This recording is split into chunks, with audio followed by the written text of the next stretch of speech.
whys and our reasons for doing what we do in life and our whys for living. What is my why?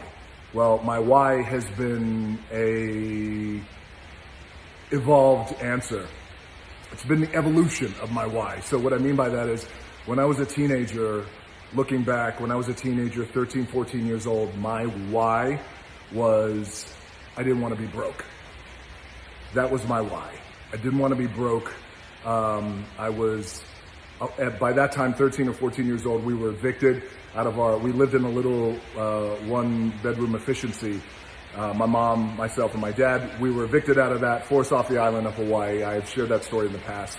But that became a very defining moment for me because it motivated me to just get to the gym. So in my mind, the only way that I wasn't going to be broke, that my family wasn't going to be broke at that time, we had fallen on some hard times, tough times in 1986.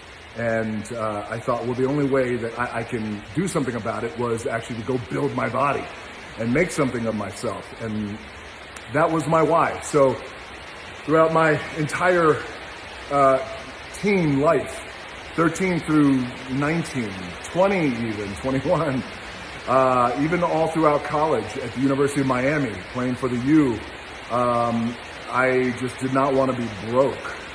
And that was my why.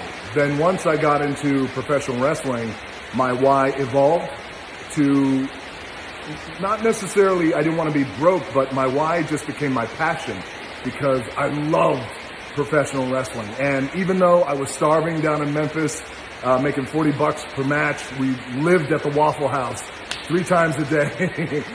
Breakfast, lunch, and dinner, and snacks were always at the Waffle House. This was the only thing we could afford. So thank you, Waffle House, for taking care of me all those years. My why at that time, because I felt like I was living my passion, and I felt like money's gonna come.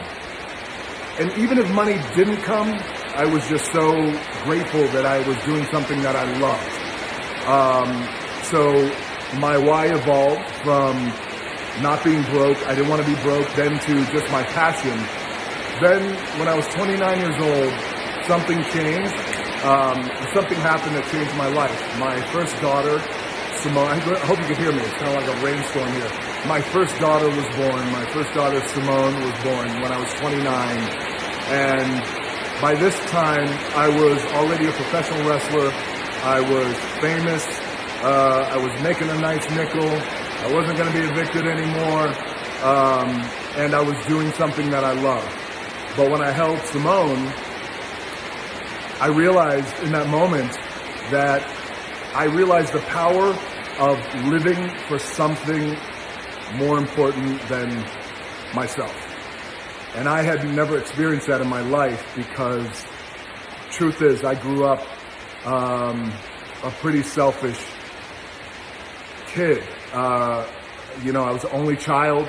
And when you kind of grow up only child and your parents are working hard, doing everything they can to make ends meet, I had this attitude that I was going to eat first. Not eat first before my parents, but just eat first, like I'm going to take care of me first. And I don't know whether it was an only child syndrome or whether it was I was seeing struggle, and I was like, you got to go out. I got to get mine.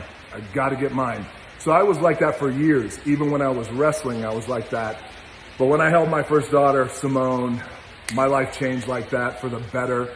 And that birth changed my why. My why then became my daughter. And now these days, my why is my daughters, Simone, Jasmine, and baby Tia, and my family, my wife, my loved ones, my friends who I keep very close to me, and I could count them all on one hand. That's my why, is taking care of them. And also, there's 2 parts to that.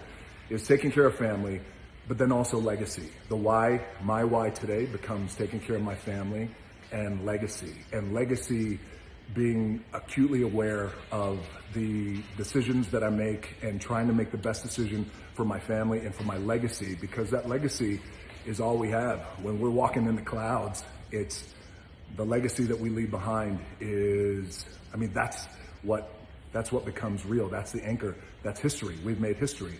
And there's a direct pathology for our legacy from beginning to end. You could trace it back. So one day when I'm walking in the clouds, you could look back on that pathology, the day my last breath, all the way back to when I was born, and everything in between is that legacy. And to me, legacy isn't about being famous or anything like that. The legacy applies to all of us, and it is our legacy that makes up who we are, the legacy that we leave behind. So these days, my legacy is my family, my loved ones, and the legacy is important to me. And, now, by the way, the truth is, and those who are close to me know that I still feel this way. I still operate every single day like my back is against the wall, like I'm 2 days away from still being evicted, like I still have $7 in my pocket. I operate like that every single day. That mindset is in the forefront of my mind. That keeps me sharp. It keeps me motivated. It keeps me hungry. And that mindset also keeps my therapist very busy too. Hey, good doctor, I got something you can't find in my mind. But those are my whys. So 6.5 minutes, you are never going to get back. I'm interested to know what your whys are. I have a feeling I know what they are for most of you. You're like, your why is your tequila. Yeah, sometimes it is. Stay strong. Let's try and stay healthy. I know you guys are going through it all around the world. I'm reading your messages, I'm seeing everything, and we're getting updates. We're refreshing our news and our information by the minute, it seems. So let's get through this thing. I believe that we will. Stay healthy, stay strong. Let's try and stay positive. And thank you for all the great questions. I've really been enjoying it and enjoying this time that we can stay connected and engaged. And I could share with you, some of the things that I've learned over life and and share with you how I can dust off more than half a bottle of tequila and still sing in keys that don't exist. Stay strong.